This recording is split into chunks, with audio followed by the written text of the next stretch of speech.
Salam terobosan, sahabat pergerakan. Saya hadir kembali di Today's Rhema. Saya mengusung kisah tentang Paulus sore hari ini. Apa yang menjadi rahasia dari Paulus di dalam pelayanannya? Saya akan mulai baca di Kolose pasal yang pertama, ayat yang ke-29.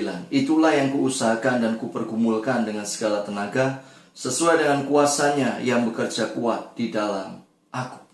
Kita mau menemukan apa sebenarnya yang diusahakan dan dipergumulkan Paulus dengan segenap tenaga. Kalau dikatakan dengan segenap tenaga, artinya dia lakukan dengan total. Artinya dia lakukan dengan habis-habisan. Artinya dia lakukan dengan segenap kekuatan, segenap jiwa, segenap akal budi, dan segenap hati. Itu artinya hal-hal ini yang menjadi destiny dari Paulus, hal-hal ini yang menjadi rahasia dari Paulus, hal-hal ini yang dikerjakan dengan sekuat tenaga oleh Paulus, dan hal-hal ini yang menjadi kunci sukses atau rahasia keberhasilan dari Paulus. Rahasia yang pertama, itu ada di Kolose yang pertama ayat yang ke-27. Kepada mereka Allah mau memberitahukan betapa kaya dan mulianya rahasia itu di antara bangsa-bangsa lain, yaitu Kristus ada di tengah-tengah kamu, Kristus yang adalah pengharapan akan kemuliaan. Rahasia yang pertama adalah hidup yang berfokus kepada Kristus, hidup yang mengalami Kristus. Kekristenan ujungnya adalah mengalami Kristus. Kekristenan tanpa Kristus adalah kekristenan yang hambar, kekristenan yang mati, dan kekristenan yang tidak ada powernya apa-apa. Karena segala sesuatu itu lahir dari persekutuan kita dengan Kristus.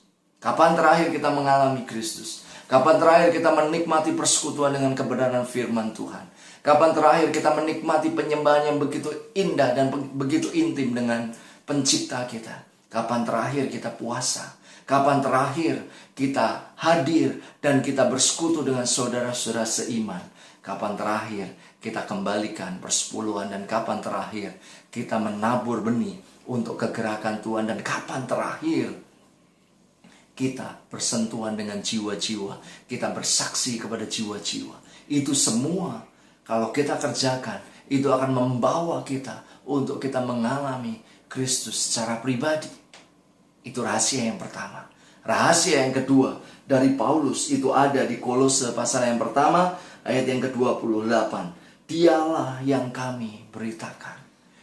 Paulus mengerti bahwa pemberitaan akan Kristus itu selalu akan menjadi sebuah kekuatan yang luar biasa.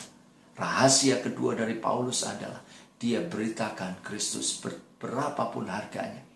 Walaupun dia masuk dan keluar dari penjara, dia kerjakan. Supaya apa? Supaya Kristus diberitakan. Firman Tuhan katakan, orang dengan maksud baik, orang dengan maksud buruk, tidak ada masalah. Yang penting adalah Kristus diberitakan. Kapan terakhir kita beritakan Kristus? Kenapa Kristus begitu membahana, begitu bergelora di dalam hidup Paulus? Karena Paulus mengalami rahasia yang pertama.